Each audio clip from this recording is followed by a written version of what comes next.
today has an inspirational journey, and he's here to tell us about it. Ladies and gentlemen, without wasting any time, American director, producer, actor, writer, all of it. He's an artist, and he goes by the name Damien D. Smith.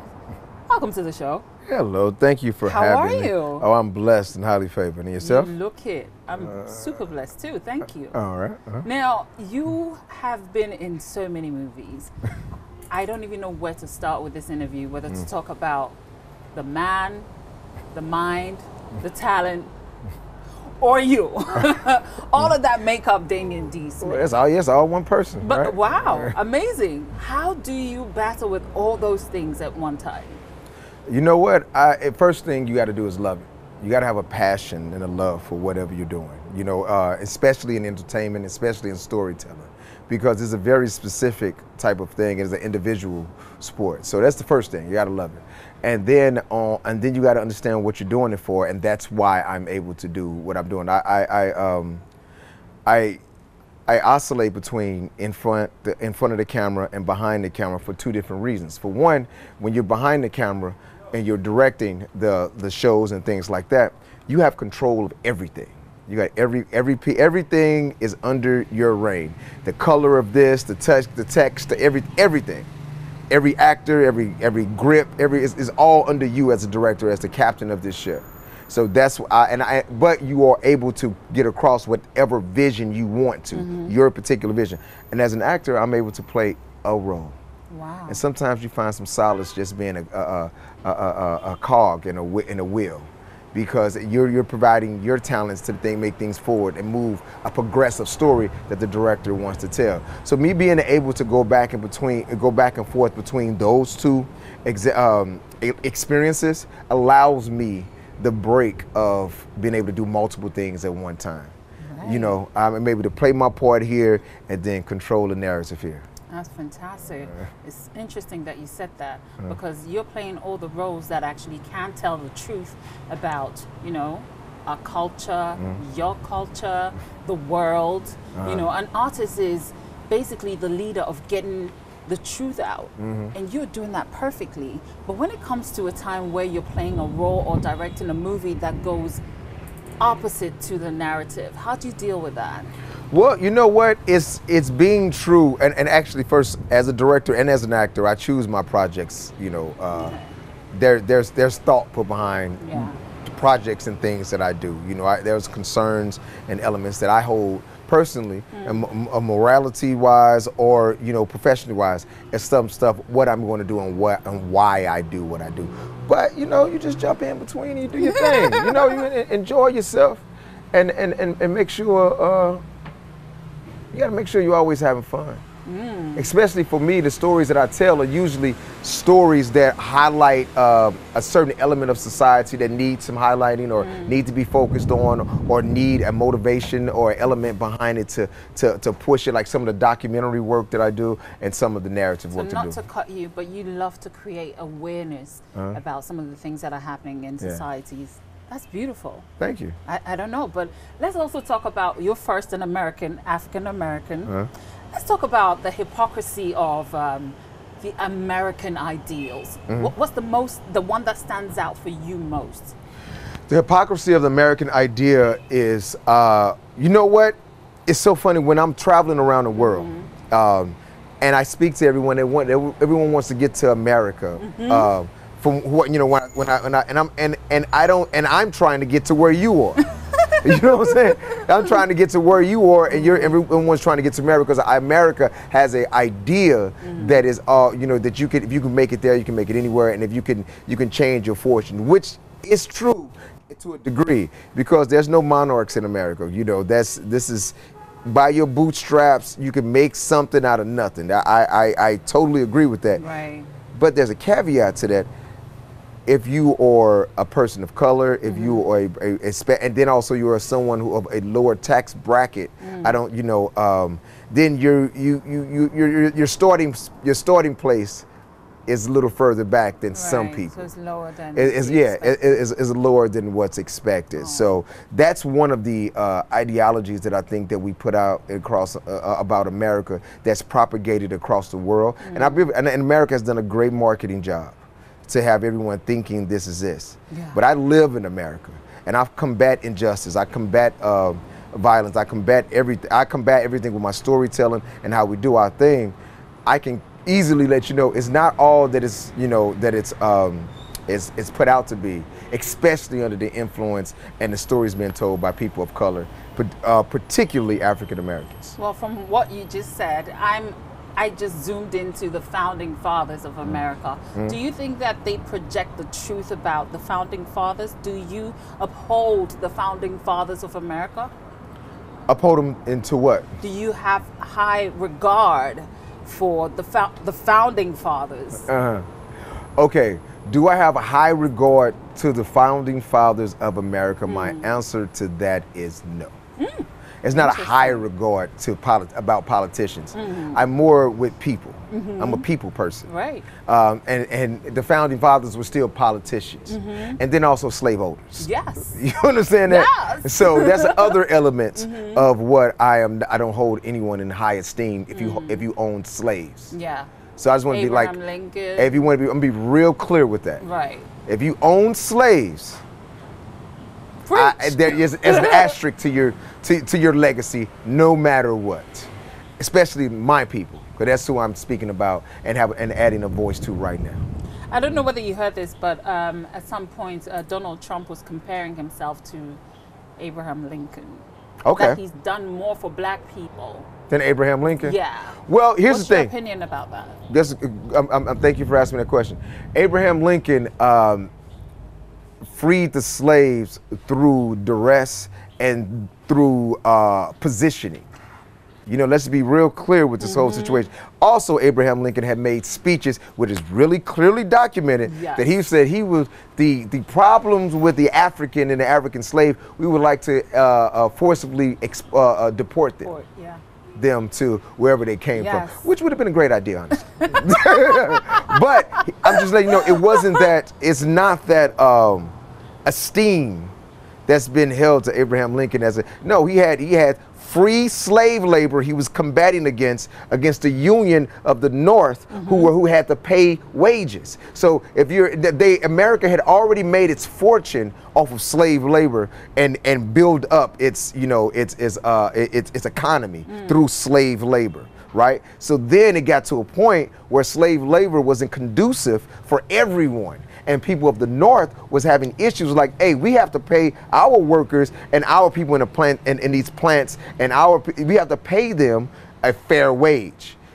And I have to compete against the cotton slave, the slaves of the cotton and the sugar cane and things like that, where you don't have to pay them and those type of things. So they couldn't compete. So that was one of the issues that he was fighting against, Abraham Lincoln was. It wasn't like the humanity in him and said, hey, this is a horrible institution. This is a horrible, I am so not against, I'm so against this policy, and it is like, I'm so vehemently that I'm fighting for it. He wasn't John Brown. Yeah. You understand? Yeah. It's just like John Brown is another man who said, hey, this ain't right. It's not right. This is what I'm going to do about it. So you are the John Brown of our, generation. No, other white people are the John Browns of their generation. John Brown was a white man, Harper's Ferry. Look him up. He did his thing to help. He's one of the reasons. Also with the Dred Scott case. Also with Frederick Douglass. These are the people who helped that groundswell to help the fight. The Civil War and all these things. They were there making these groundswells to make things happen. Not just one person. Hey, you know what, Abraham Lincoln, I decided that this ain't good. No, he had his own agenda. You just sounded like Trump doing that. So when Trump says he's done more for black people than Abraham Lincoln, I disagree with that. That's unfair. That's not true. He's just putting a 10 on the 2 is what we call it in St. Louis. Right. But there is a fact, that both of them may be hand in hand to a degree. Okay. Yeah. Wow. Now let's talk a little bit about the business side of being a creative. How do you create different pipelines of revenue as a director and as especially an actor? How do you create those? Well, you know what happened about how I create my multiple sources of revenue? It comes from being poor. You know? No way. No, it comes from coming from the neighborhood, coming from the environment of where I came from, and then moving to New York City. Let you know you can't have just one hustle.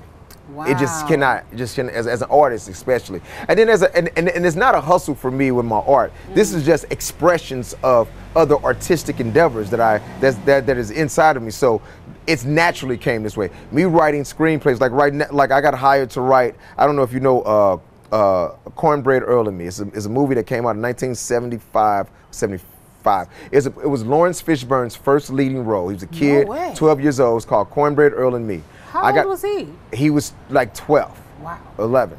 Just check it out. So I got hired to write the remake about that. So I got hired through another guy who knew I had wrote a script about something not about that same topic, but in that same genre. And they had read other works and had read other works, so I got hired for that. And then I'm directing the music videos for Dave House, or I'm directing, or if I'm directing this feature documentary or this film. You know, these things come within these walls. And I got to write, I got to direct. Oh man, produce. I have an inclination of. I have an aptitude to get things done. I'm one of those type of people. Right. I know how to. I'm from concept to reality, and being from concept to reality, you got to learn multiple ways of doing everything to get done. Because to get things done, because you don't always have the convenience or the luxury of having other people. Right. There's just not, especially when you don't have all the resources at the beginning. So you're doing a lot of things and learning things so you can execute at the level in which you want. So that's what I do to keep these multiple streams of income: directing, writing, producing, on all different levels too. Wow. Yeah. Well, I've produced in New York City. I'm executive producer of a show at the Apollo of the Justos Mixtape Awards. I've executive produced around actually at this point around the world. Right. So. I have an aptitude for that, so that's what I do. Fantastic. And my talent is being a but, creative. Obviously, as who you are in the industry, especially the entertainment industry, I'm sure you have to learn how to compartmentalize the crazy critics and trying to prove yourself. Which one do you usually put more energy into? Proving myself is where I put more energy into. I really don't listen to critics or people who's criticizing. How do you deal with critics then? Let me say. You're talking about some work that somebody's done already. I can't even, you know what I'm saying? Like, I get it. I understand the place that people, journalism, critics and all those. I understand you have a place in this, but it's hard. You're talking about a person that's in the game. Yeah. You know, I appreciate it when you enjoy my work. If you have something critical to say about my work, I will hope it's constructive criticism. But I put it all in the same barrel for me. Right. You know, I don't get too high, I don't get too low off other words from other people. It's how I feel. Right. When I see something and I feel like, oh, this is it, or you know, I've created something that I like, oh, this is it. Let me pause again. When I create something and I feel like I have done my job, I don't care about what else anyone else has to say. Fantastic. Good, bad, or indifferent. You know? But do you have to connect? I mean, when we are, especially us here in Africa, when we visualize Hollywood or the movie industry, film industry, or actors and all of that, some black people's faces actually pop out in our faces, and we know them because globally they're well known. You're one of those people, I must say. So how do you keep the connection with these top dogs or big wigs in the industry, like the Tyler Perrys, who has a huge studio in Atlanta right now? Kudos. My goodness, I'm waiting for you to build one of those here in Accra. Oh, it's coming. So, just great. Trust me, it's coming to Ghana. So how do you keep the connect? How do you have the connect? Well, here's the benefit of being in the game and being consistent, and also being a person of, you know, being a good person as much as you possibly can, right? The people that you started off with, if they were, that's why that's saying your net worth is your network. You understand what I'm saying? So the people that I started with, and people that I did New York, did LA with, these people now are either big wigs as well, or in positions, and all that behind the scenes. I came up, and I got to say, it was a beautiful time. It was a unique time because it was a time of transition where we were getting more power behind the camera. We're getting more, like when I go to when I used to go on film sets, it'd be all white, everything. I'm talking about from the executive producer to the PA. I would be the only spot of, you know, chocolate in the milk type of situation, right? On behind and in front of the camera sometimes, right? So now that I'm seeing things are transitioning, again, with my generation and the people that I came up with, these people are in the positions of power to make these decisions for folks to have hiring power. So now the scriptie may be a person of color. The grip may be a person of color. All these and these people of color, and as I grow, they hit a lick, I hit a lick. We all share resources, and that's how you stay in with your crew, because it's people who owe me favors that I did favors for 2, 3, 4, 5, 10 years ago. Right. You see what I'm saying? Yeah. So now they're executive at Sony right now, though. Oh, fantastic. They're the head of Netflix development right now. So they're giving you your cut. I gave them their cut. Yeah. You know, it's each one other. teach one.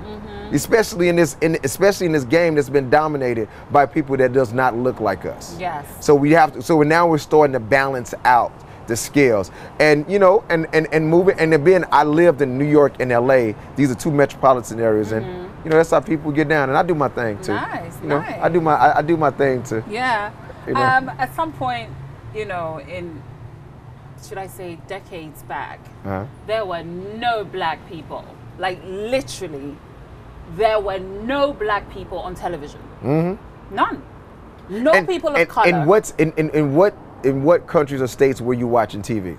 No, I wasn't even born then. I'm talking about years back. There was none. You know, there were no black people, but now there are so many awesome black people like yourself. I mean, you had a cut in Snowfall. For those of you who haven't watched the series yet, you better go catch it. I loved his role. I mean, I think long live Top Notch. I really enjoyed your role so much so, and that's what makes me so privileged to be here, you know, sitting with you and breathing the same air as Damien D. Smith, y'all. I mean, it was such a great scene. When I saw you, I was like, wow, this is what America's about. America's about making your dreams come true, and you did that. Yeah, America is about that. Now, and I love how you portrayed the character in the series. But let me ask you this.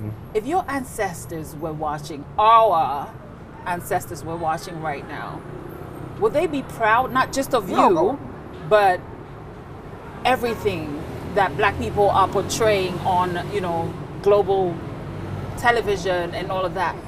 Will you say that the fight was worth it? They will be proud that, you know, black people now are pushing the positive narrative? That's a great question.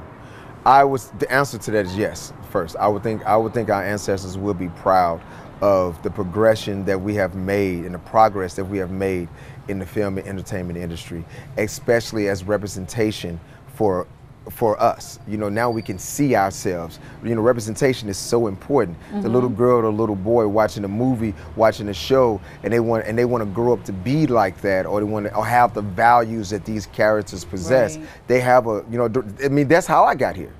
Like I came up being basically like a TV guy when I was a kid. I watched nothing but movies. I was a movie head, TV head, but mostly movies. I was a cinephile. Now, I am a cinephile. Still are. I still am a cinephile. I watch everything. And that was escapism. That allowed me to see that there was a different world. It allowed me to see that there's different aspects. I'm a sci-fi guy.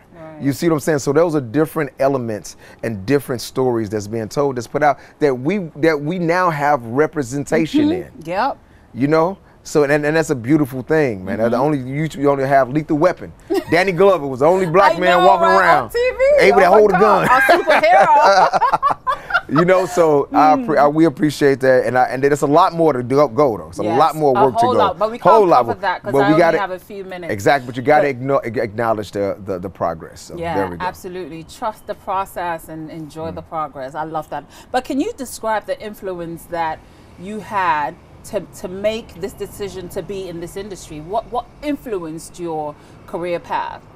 What influenced my career path are the people that I grew up watching, like Denzel Washington, Al Pacino, Sam Rockwell, Giovanni Ribisi, Roger Guinevere Smith, Giancarlo Esposito. I love character acting. I love stories being told. I love that's what inspired me to go into where I wanted to go in and tell the stories that I want to tell. Those are the elements that pushed and motivated me. And then when I got into creating my own narrative, I wanted to show, I had to combat the negative stereotypes that was out there. So you got to combat that negative energy with some positive energy, or something that is a representation of what the real world is, as opposed to when you watch some of these movies.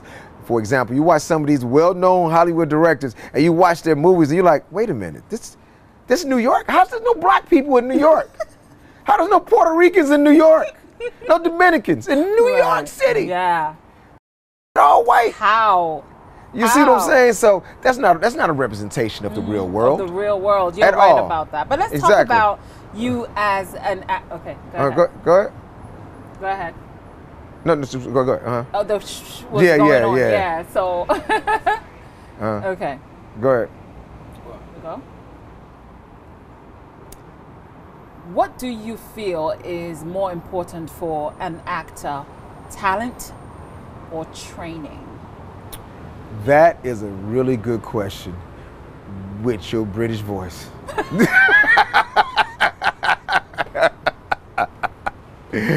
Oh, I know you strictly Ghanaian, but you know your influences are everywhere, right? Okay.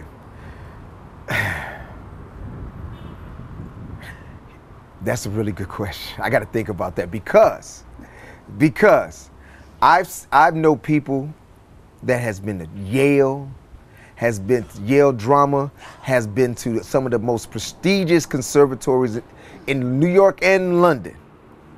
And I get on stage with them and they're crap. I'm talking about the best training in the world, and they're crap.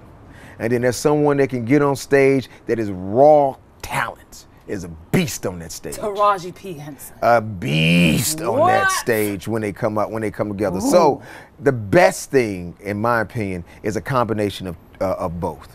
And here's the thing about training, though. You're gonna go. Your training is great to fall back on when you need it, but once you especially if you have the talent, once you go through you're going to come up with your own style. That's why there's so many acting coaches and so many people that have, hey, here's my style. Because you should, if you're any actor, you should have your own distinct process, your own, it's like a fingerprint. When you're doing it right. More like a footprint, because you got to put your foot in it. You got to put your foot in it, man. You got to let it. Like you did. Thank you. Once you're doing it right, you should have your own unique style that you might want to teach to someone. It might help them, but every actor that's worth their salt should have their own style. So training, and that's why that's a great question. Training or raw talent, it is a combination of both, but you definitely have to develop. You can't be a cookie cutter of someone else. No. You know, Stanislavski, Meisner. Those are some of the best. Dope. But you're going to develop your own thing after you go through that. That's a good bridgeway, I believe. Fantastic. Now, as an actor or a director, I don't know how you choose your characters and stuff like that, but how do you know that this is the suited part for me to play as both a director and an actor? See, as an actor, it starts off with the audition, of course. If it's an audition or you get offered a role, either or. You read it and you realize, you come if you want to put this person's skin on. Wow. That's what it comes down to. Right. Do I want to be in this person's skin? And then what can I be comfortable? And if the script has the character being multi-dimensional, a full 360, no matter who it is too, by the way, for me personally, and no matter what the character is, if it's a full character and it feels good and it looks good and it has a motivations and things like that, I will play with that character. But I cannot play with, things that are two-dimensional or not developed enough, and he's gonna have you out there looking crazy. There's no reason for me at this point in my life. It's funny you said that. There was this dude, I don't want to mention any names, but there was this dude in a very popular, famous series in America, and he was asked to play a gay guy. And what he came out with in the media was that he wasn't gay, but he played the gay guy. Is that believable? Is it believable? Yeah. Yeah, it can be believable. A straight guy playing a gay guy, or a gay guy playing a straight guy. That happens all. It happens all the time. Guy? I have no problem playing a gay guy. There are certain limitations to physical contact. Kiss a guy now there we go. Like I just said, I'm gonna repeat this again.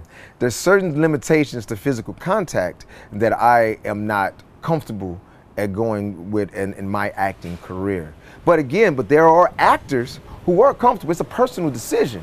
And I don't knock anyone else who wants to go to that degree or don't. It's a personal thing, like that fingerprint, what I was talking about. I've played gay characters on scene. I played gay characters on stage. I don't think I've played a gay character on film yet, but I have no problem with it. It's just a physical limitation that I have. But besides that, and if they really want someone to get to that degree and be uninhibited physically, I believe just get a gay actor. What's brothers out there that's really looking for some work. Right. Thank you so much. Thank you, Damien. You're welcome.